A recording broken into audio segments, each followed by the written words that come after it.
Zion விசுவாச தேவாலயம் வழங்கும் ஜீவக்குரல். ஸ்திரீயின் வித்து. ஆதியாகமம் 3ஆம் அதிகாரம் 15ஆம் வசனம். உனக்கும் ஸ்திரீக்கும் உன் வித்துக்கும் அவள் வித்துக்கும் பகை உண்டாக்குவேன். அவர் உன் தலையை நசுக்குவார், நீ அவர் குதிகாலை நசுக்குவாய் என்றார். வித்து என்ற தமிழ் சொல், இன்னொரு சொல் விதை, ஆங்கில சொல் சீட். உனக்கும் ஸ்திரீக்கும் உன் வித்துக்கும் அவள் வித்துக்கும் பகையை உண்டாக்குவேன். அவள் வித்து உன் தலையை காயப்படுத்தும், நீ அதன் குதிங்காலை காயப்படுத்துவாய். பாருங்க, ஸ்திரீயின் வித்து தலையை காயப்படுத்தும், அந்த பிசாசின் வித்து குதிங்காலை ஸ்கிராச் பண்ணும். ஆக்சிடென்ட் ஆன சமயத்தில் மருத்துவர்கள் முதல்ல கண்டுபிடிக்கிறது ஹெட் இன்ஜுரியா மைனர் இன்ஜுரியா. Head injury in an accident is a serious affair. ஆகவே ஹெட் இன்ஜுரி ஆயிடுச்சுன்னா காது வழியே மூக்கு வழியே ரத்தம் வரும். இயேசு கிறிஸ்து பிசாசுக்கு ஹெட் இன்ஜுரி உண்டாக்குகிறவராக இருக்கிறார். ஆனால் பிசாசு என்ன செய்ய முடியும்? குதிங்கால நக்கிட்டு போக முடியும், அவ்வளோதான். அதனால் இந்த வசனம் இயேசு கிறிஸ்துவனுடைய வல்லமை. ஸ்திரீயின் வித்து, அந்த ஸ்திரீயின் வித்துன்னு சொல்லும்போது ஒரு குழந்தை ஆணாக பெண்ணாக எப்படி பிறக்கிறது என்பதை குறித்து மெடிக்கல் சயின்ஸ்லேருந்து சில ஃபேக்டர்ஸ் சொல்ல விரும்புகிறேன். கர்த்தருக்குள் அன்பானவர்களே, ஆட்டோசோமல் குரோமோசம்ஸ் 22 அதோட செக்ஸ் டிட்டர்மினிங் ஃபேக்டர் எக்ஸ் சேரும் என்று சொன்னால் அது 22 autosomal chromosomes of the woman and X factor of the woman plus 22 autosomal chromosome of male plus Y factor 44 plus Y XY male child will be born. இயேசு கிறிஸ்துவின் ரத்தம் பரிசோதிக்கப்பட்டது. The blood of the Lord Jesus Christ was tested for its group. இயேசுவின் ரத்தம் எப்படி கிடைத்தது? இயேசு கிறிஸ்துவின் சரீரத்தை டூரின் என்று சொல்லப்பட்ட ஒரு ஷ்ரவுட், ஒரு துணியில் அவரை சுற்றி வைத்தார்கள். டூரின் என்ற துணியில் கிடைந்த அந்த இயேசு கிறிஸ்துவை சுற்றி வைத்தார்கள். அவர் ரத்தம் படிந்த அந்த உடல் அது ஃபோட்டோகிராஃப் மாதிரி அந்த துணியில் பதிந்திருக்கிறது. அந்த துணியை பற்றி எவ்வளவோ ஆராய்ச்சி பண்ணி அந்த ரத்தத்தை டெஸ்ட் பண்ணியிருக்கிறார்கள். இது அவருடைய ரத்தத்தை டெஸ்ட் பண்ணி கண்டுபிடித்தது. என்ன குரூப் இயேசு கிறிஸ்துவின் ரத்தம் என்று சொன்னால் ABRH positive. ABRH positive. Of all the different kinds of blood, the rare grouping is O negative, and ABRH positive is a blood that is the best kind of blood. அது மாத்திரமல்ல, அந்த இயேசு கிறிஸ்துவுக்கு டெஸ்ட் பண்ணி பார்த்தபோது male autosomal chromosome was not there. மரியாளுடைய 22 autosomal chromosome plus X chromosome, அப்போ 23 இருந்தது. பிதாவாகிய தேவன் பரிசுத்த ஆவி உன்மேல் நிழலிடும் என்று சொன்ன பொழுது determining sex determining why factor was added to marry. அதுதான் ஸ்திரீயின் வித்து. யோசேப்புக்கும் இயேசு கிறிஸ்து பிறப்பிற்கும் எந்த சம்பந்தமும் கிடையாது. மரியாள் ஒருவள் தான், அவளுக்கு பிறந்த குழந்தை ஸ்திரீயின் வித்து என்று அழைக்கப்படுகிறது. அதுக்கப்புறம் Ron white, RON WHYT, Ron white. I want you to go to the website Ron white RON WHYT and see. Ron white இயேசு கிறிஸ்துவின் ரத்தத்தை பற்றிய ரிசர்ச் பண்ணார். அவருடைய ரத்தம் அங்கே கல்வாரி சிலுவையில் அங்கே ஒரு பூமி அதிர்ச்சி ஏற்பட்ட பொழுது பூமி பிளந்து அந்த ரத்தம் ஒரு குழி வழியே போய் அங்கே அடியிலே மோரியா மலையின் சிலுவைக்கு கீழே உடன்படிக்கை பெட்டி இருந்ததாகவும் அந்த உடன்படிக்கை பெட்டியில் இயேசு கிறிஸ்துவின் ரத்தம் போய் விழுந்ததாகவும் இவர் அந்த உடன்படிக்கை பெட்டி வரைக்கும் ஆராய்ச்சி பண்ணிட்டு அவர் எழுதியிருக்கிறாரு. ஆனால் ரான் ஒயிட் இறந்து போய்விட்டார் அவருடைய கண்டுபிடிப்புகளை அதிகமாக வெளியிடுவதற்கு முன்பு. ஆனால் I want you to go and see Ron white website and get to know more about the factors of Jesus' blood. The Y factor is supplied by heaven. பரிசுத்தாவி நிழலிட்ட பொழுது அந்த ஒய் ஃபேக்டர் சப்ளை பண்ணப்பட்டது. அதுதான் ஸ்திரீயின் with. கண்ணால் கூட பார்க்க முடியாதுங்க. ஆனால் சர்ப்பத்தின் தலை எவ்வளோ பெருசு! இந்த சின்ன வித்து சர்ப்பத்தின் தலையை நசுக்கும். ஆதியாகமம் 3:16 அந்த ஸ்திரீயின் வித்து என்று சொல்லப்பட்டிருக்கிறதை நாம் பார்க்கிறோம். ஆனால் இந்த ஸ்திரீயின் வித்து யார் என்பதை அங்கே விளக்காததினாலே பிற்காலத்தில் இயேசு கிறிஸ்து அந்த ஸ்திரீயின் வித்து நான் தான் என்பதை, அவர் தன்னை வித்து என்று அழைத்திருக்கிறதை யோவான் 12:24 பார்க்கிறோம். மெய்யாகவே மெய்யாகவே நான் உங்களுக்கு சொல்லுகிறேன், கோதுமை மணியானது நிலத்தில் விழுந்து சாகாவிட்டால் தனித்திருக்கும், செத்ததே ஆகில் மிகுந்த பலனை கொடுக்கும். இயேசு கிறிஸ்து என்ன சொல்லியிருக்காருன்னா, ஸ்திரீயின் வித்து என்று ஆதியாகமம் 3:15 சொல்லப்பட்ட அந்த ஸ்திரீயின் வித்து, அவர் தன்னை கோதுமை மணி என்று அழைக்கிறார். நான் தான் அந்த ஸ்திரீயின் வித்து, நான் தான் அந்த கோதுமை மணி என்று அழைக்கிறார். கோதுமை மணி, ஒரு கோதுமை மணி பூலோகத்தில் விழுந்தால் அது செடியாக வளர்ந்து நூற்றுக்கணக்கான கோதுமையை அது உற்பத்தி செய்யக்கூடியதாக இருக்கிறது. கரத்தில் ஒரு கோதுமையை எடுத்து நீங்கள் பார்த்தீங்கன்னா அது சிங்கிள் கோதுமை. ஆனால் அந்த தனி கோதுமைக்குள்ளே 100 கோதுமைகள் இருக்கின்றன. அந்த 100 கோதுமைகளை எப்படி வெளியிடுவது? இந்த கோதுமை மணி கரத்தில் சாகாமல் தனித்திருந்தால் தனித்து தான் இருக்கும். ஆனால் இந்த கோதுமை மணி எடுத்து நிலத்தில் போட்டு நிலத்திற்குள் புதைந்து விட்டால் அது செத்து போகும். செத்து போய் வெடித்து இலைகள் வெளியே வரும். ஸ்திரீயின் வித்து சாகாதிருந்தால் தனித்திருக்கும், செத்ததை ஆகில் மிகுந்த பலனை கொடுக்கும். இன்னைக்கு நீங்களெல்லாம் அவர் அந்த கோதுமை மணி செத்ததுனால மிகுந்த பலனை கொடுத்த கோதுமை மணிகள். ஒரு கோதுமை மணி அது என்ன கேரக்டரிஸ்டிக் உடையதா இருக்குதோ, அந்த கோதுமை மணி நிலத்தில் விழுந்து செத்து மிகுந்த பலனாகிய கோதுமை மணிகளை கொடுக்கும்போது, இங்க உட்கார்ந்து இருக்க கோதுமை மணிக்கும் அங்கே நிலத்தில் விழுந்து செத்த கோதுமை மணிக்கும் வித்தியாசமே கிடையாது. வேதத்திலிருந்து சொல்லுகிறேன் வசனத்தை. வசனம் என்ன சொல்லுகிறது? விதைப்பும் அறுப்பும் உலகம் உள்ள வரைக்கும் இருக்கும். ஆதியாகமம் 8:22. பூமி உள்ள நாளளவும் விதைப்பும் அறுப்பும் சீதளமும் உஷ்ணமும் கோடை காலமும் மாரி காலமும் பகலும் இரவும் ஒழிவதில்லை என்று தம்முடைய உள்ளத்தில் சொன்னார். தேவன் பல காரியங்களை வெளிப்படையாய் சொன்னார். ஆனா சில காரியங்களை தனக்குள்ளே அவர் சொல்லிக் கொண்டார். எத்தனையோ காரியங்களை நம்ம சொல்றோம். சில சமயத்தில் நீங்க கூட தனிச்சு நீங்க பேசியிருப்பீங்க. இது ஏன் அது உங்களுக்குள்ளே சொல்றது, யாருக்கும் சொல்றது இல்லை, யாரும் இருக்க மாட்டாங்க. அது மாதிரி தேவன் தனக்குள்ளே என்ன சொன்னார்? பூமியில் உள்ள நாளளவும் விதைப்பும் அறுப்பும் ஒழிவதில்லை. அன்று கல்வாரியில் ஒரு கோதுமை விதைக்கப்பட்டது, இன்று உலகம் முழுவதிலும் கோதுமை மணிகள் அறுவடையாகி ஆலயம் என்னும் அந்த களஞ்சியத்தில் இப்பொழுது கூடியிருக்கிறதை பார்க்கிறீர்கள். எப்போ விளைஞ்ச கோதுமை மணி? கல்வாரி சிலுவையில் ஒரு கோதுமை மணி செத்தபோது எழுந்திருந்த கோதுமை மணி நீங்க. அதனால 2 கோதுமையை பக்கத்தில் வைங்க. இந்த கோதுமை வித்தியாசமா, இந்த கோதுமையினுடைய கேரக்டரிஸ்டிக் என்ன, இந்த கோதுமையினுடைய கேரக்டரிஸ்டிக் என்ன, வித்தியாசமா இருக்குமா? இருக்குமா? சொல்லுங்க. கோதுமை மணி அப்படித்தான், வித்தியாசம் கிடையாது. ஒவ்வொரு விதையும் அதனதன் பலனுடையதாய் இருக்கும் என்று ஆதியாகமம் 1 சொல்லப்பட்டிருக்கிறதை பார்க்கிறோம்.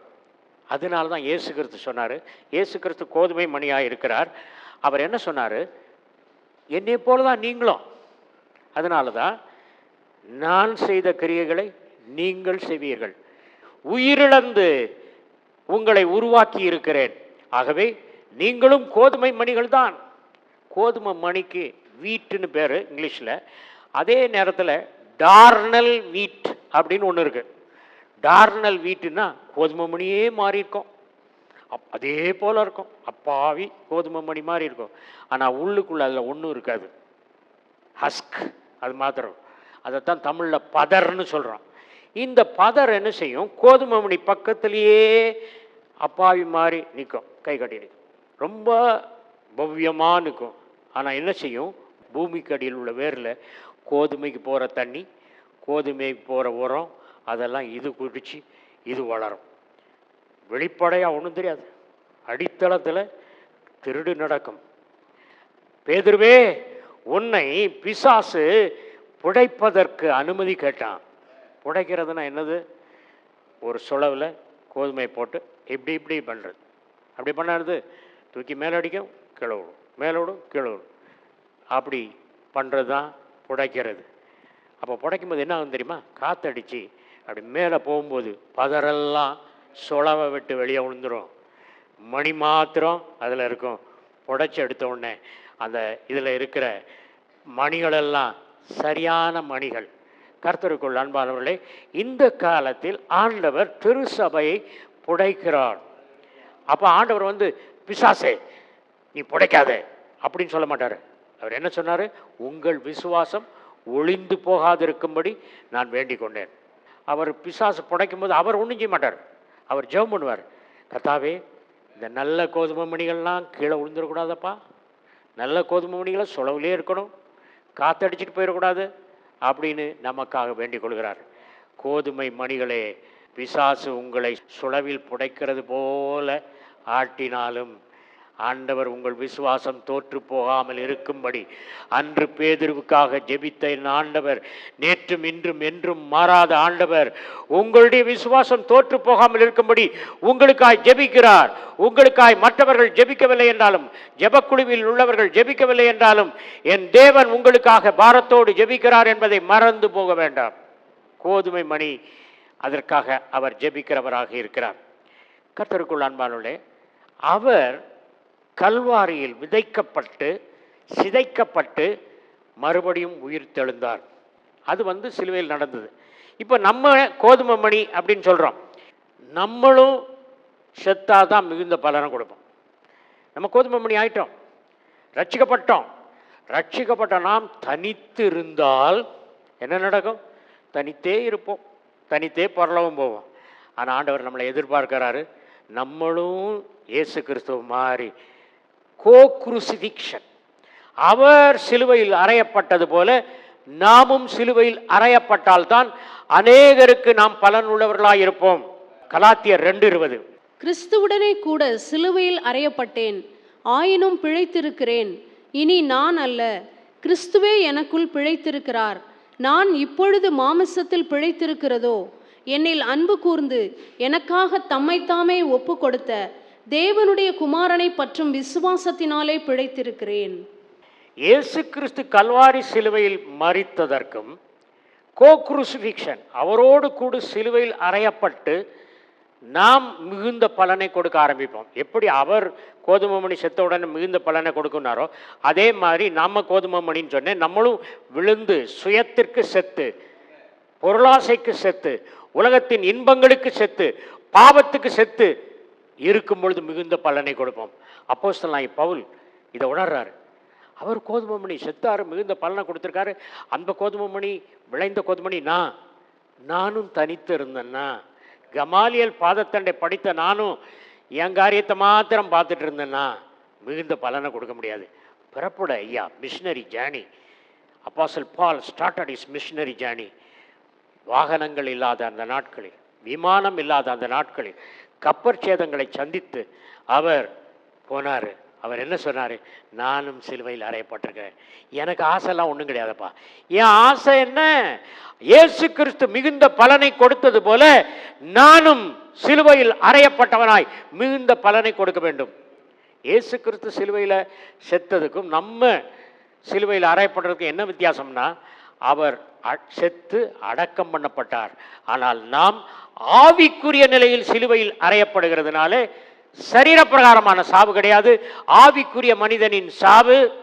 அதான் சொல்றாரு, சிலுவையில் அறையப்பட்டேன் ஆயினும் பிழைத்திருக்கிறேன். ஏன்னா it's not a physical crucifixion, it's not a physical co-crucifixion, it's a spiritual co-crucifixion.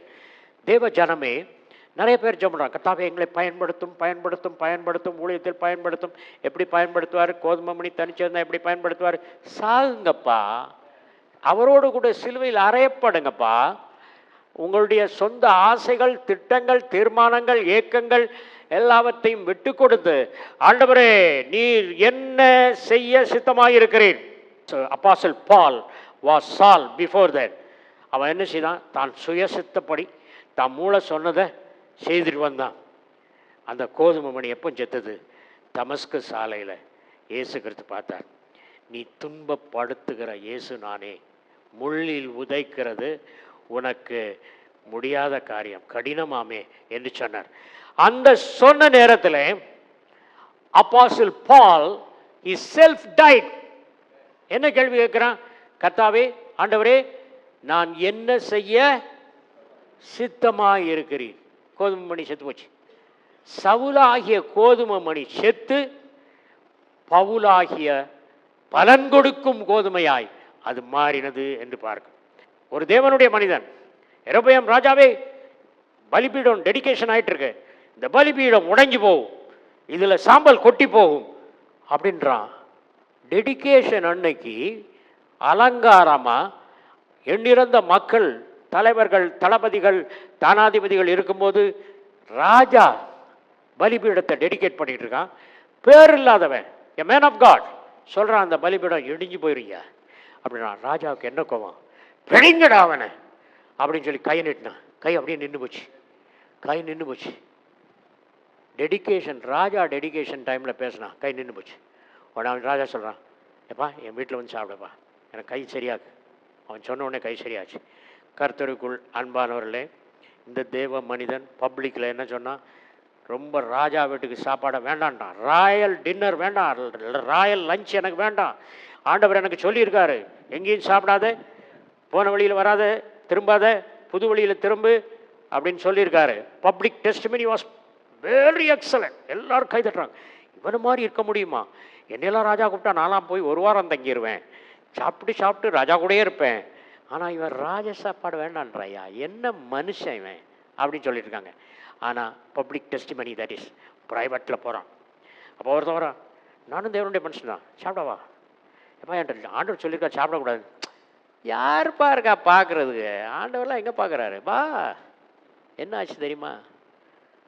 when the public testimony was roaring, private testimony was lacking, he met with death.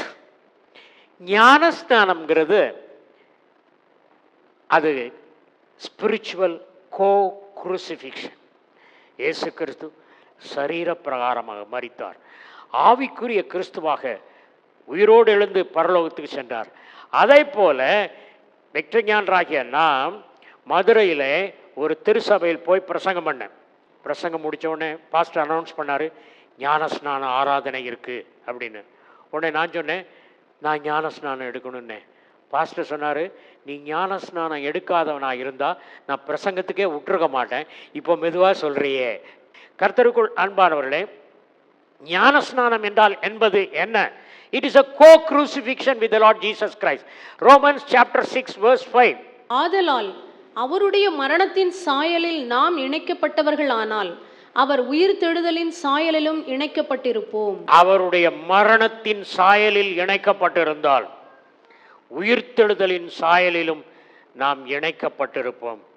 அப்படின்னா நான் என்பது, என் ஆசை, என் விருப்பம், நான் நினைத்தது அதெல்லாம் புதைச்சிட்டு உள்ளே போச்சு, தனிக்குள்ளே போச்சு.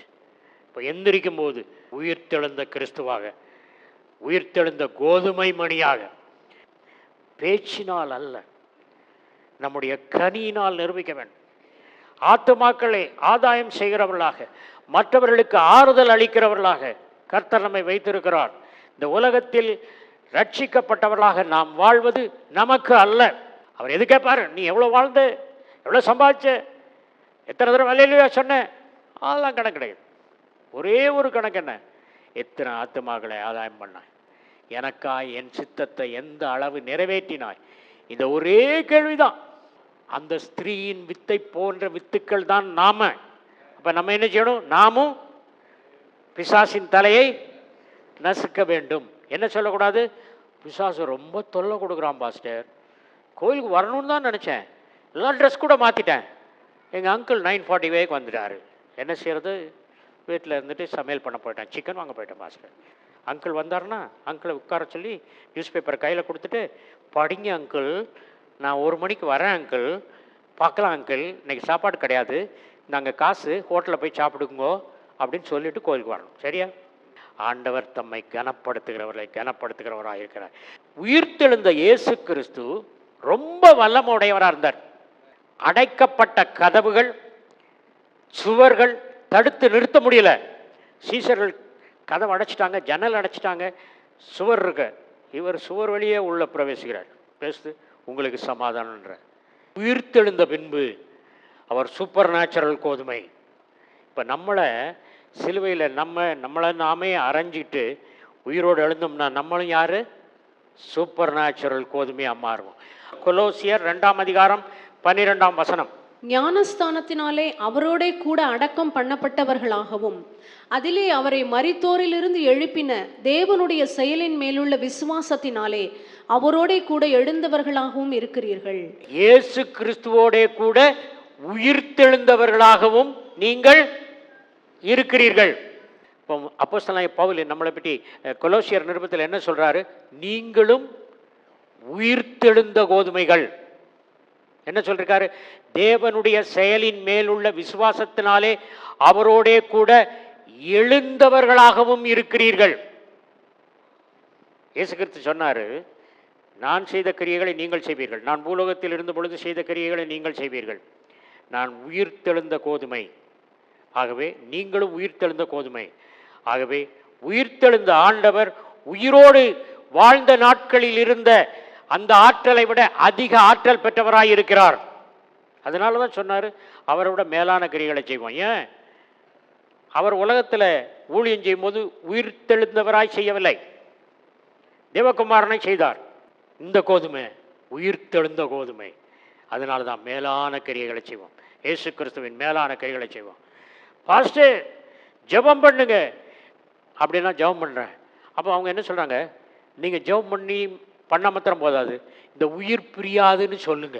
விசுவாச வார்த்தைகளை பேச கற்றுக்கொள்ளுங்கள், விசுவாசத்தில் வளர கற்றுக்கொள்ளுங்கள்.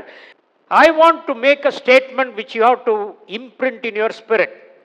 The risen seed has the same quality as the sown seed. Kalvari சிலுவையில் விதைக்கப்பட்ட இயேசு கிறிஸ்து என்னும் அந்த வித்து, அதை போன்றுதான் நாம் நம்மை சிலுவையில் அறைய கொடுத்து உயிரோடு எழுந்தவர்களாய் அப்போஸ்தலனாகிய பவுலை போல் இருந்தால் இந்த கோதுமையும் அந்த கோதுமையும் ஒரே கோதுமை தான். பைபிள் என்ன சொல்லியிருக்க? ஆதியாகமம் 1ஆம் அதிகாரம் 12ஆம் வசனம். பூமியானது புல்லையும் தங்கள் தங்கள் ஜாதியின்படியே விதையையும் பிறப்பிக்கும் பூண்டுகளையும். இந்த விதையை பற்றி ஆண்டவர் என்ன சொன்னார்னா, தங்கள் தங்கள் ஜாதியின்படியே விதையை பிறப்பிக்கும். அவர் என்ன ஜாதியோ இயேசு கிறிஸ்து அதே ஜாதி தான் நம்மளும். தக்காளி பழத்தை வச்சுட்டு ஆரஞ்சு பழம் விதை வருமா? முடியாது. அது வந்து விதை தான் கொடுக்கும். அப்போ கல்வாரி சிலுவையில் எந்த விதை விழுந்து அது எப்படி மிகுந்த பலனை கொடுத்ததோ அந்த வித பிராண்டு தான் ஏன் நீங்களும் நானும். நம்மளை ஆண்டவர் எவ்வளோ உயரமாக வச்சுருக்கா தெரியுமா? எவ்வளோ மதித்து வச்சுருக்கா தெரியுமா? அவர் இருக்கிற வண்ணமாய் நாம் இருக்கிற 1 John 4:17. ஏனென்றால் அவர் இருக்கிற பிரகாரமாக நாமும் இவ்வுலகத்தில் இருக்கிறோம். விதைக்கப்பட்ட இயேசு என்னும் கோதுமை மணி போலவே ரட்சிப்பை சுதந்தரித்து கொண்டு அறுவடையான நாமும் அவரை போன்றே இருக்கிறோம். விதைக்கப்பட்ட கோதுமை மணி, உயிரோடு எழுந்த கோதுமை மணி, அதே குவாலிட்டி, அதே பவர், அதே ஸ்ட்ரென்த்து, அதே சூப்பர் நேச்சுரல் பவர் வரும் நாட்களில் பால் பிடித்த கோதுமை மணியாக. வாக்குத்தத்தம் என்ன? முன்மாரியையும் பின்மாரியையும் பெய்ய செய்வேன். முன்மாரி விதையை நிலத்தில் போட்ட உடனே முன்மாரி விதை முளைக்கிறது. விதை நல்லா வந்து பால் பிடிச்சி அப்படியே ஃபுல் ஸ்ட்ரென்த்தாக இருக்கு. அறுவடைக்கு முன்பு பின்மாரி. பின்மாரி முதல் மாறி ஒரு தடவை பெஞ்சுதுன்னா பின்மாரி காலத்தில் 7 தடவை ஸ்ட்ரென்த்தாக மழை பெய்யும் அப்படின்னு சொல்லியிருக்கு. பெந்தேகோஸ்தே நாளில் முன்மாறி பெஞ்சுது. 2013 15 வரைக்கும் பின்மாறி வல்லமாய் திருச்சபையில் பொழிய இருக்கிறது. ஓகே, அப்போ நம்ம சுவிசேஷத்துக்காக நம்மை ஒப்பு கொடுக்க வேண்டும். தேவதூதர்களுக்கு இல்லாத ஸ்லாக்கியத்தை தேவன் நமக்கு கொடுத்திருக்கும் பொழுது அந்த ஸ்லாக்கியத்தை உதாசீனப்படுத்தலாமோ? ஜீவனுள்ள அன்பின் பரமபிதாவே, இன்றைக்கு ஸ்திரீயின் வித்தை பற்றி எங்களுக்கு சொல்லி தந்தீங்க. இயேசு கிறிஸ்துவினுடைய வித்து ஸ்திரீயின் வித்து. யோசேப்பினுடைய உடலின் எந்த கலப்பும் அந்த வித்தில் கிடையாது. பரலோகத்தின் சாயல் இந்த வித்தில் இருக்கிறது. என் தாய் என்னை பாவத்தில் கற்பம் தரித்தாள். ஆனால் சிலுவையில் நான் என்னை அறையும் பொழுது, சிலுவையில் அவர் ஆணியடிக்கப்பட்ட பொழுது நானும் ஆணியடிக்கப்பட்டது போல என்னுடைய விருப்பங்கள், ஆசைகள், வேண்டுதல்கள், பெருமைகள் எல்லாவற்றையும் நான் சிலுவையில் அறையும் பொழுது அவரோடு கூட நான் உயிர் தெழுந்தவனாக, புது மனிதனாக இருக்கும் பொழுது அதே கோதுமை மணி செய்த எல்லா காரியங்களையும் நானும் செய்வேன். உயிர்த்தெழுந்த இயேசு கிறிஸ்துக்கு எவ்வளவு வல்லமை இருக்கிறதோ அதே வல்லமை எனக்கும் கொடுக்கப்பட்டிருக்கிறது. அந்த வல்லமை நான் செய்வேன். ஆகவே தான் நோயிட்டவர்கள் ஜெபிக்க கேட்கும் பொழுது எந்த மணிக்கு சுகமாகுமா ஆகாதா என்பதை குறித்து காலம் சொல்லி அவர்களை சுகப்படுத்தும் ஆற்றலை தேவன் தந்திருக்கிறார். You will see mighty miracles in the days to come. ஜீவக்குரல் 14/1 Mangammal சாலை, KK நகர் அஞ்சல், திருச்சி 620021, தமிழ்நாடு, தென்னிந்தியா. மொபைல் எண் 919025432432.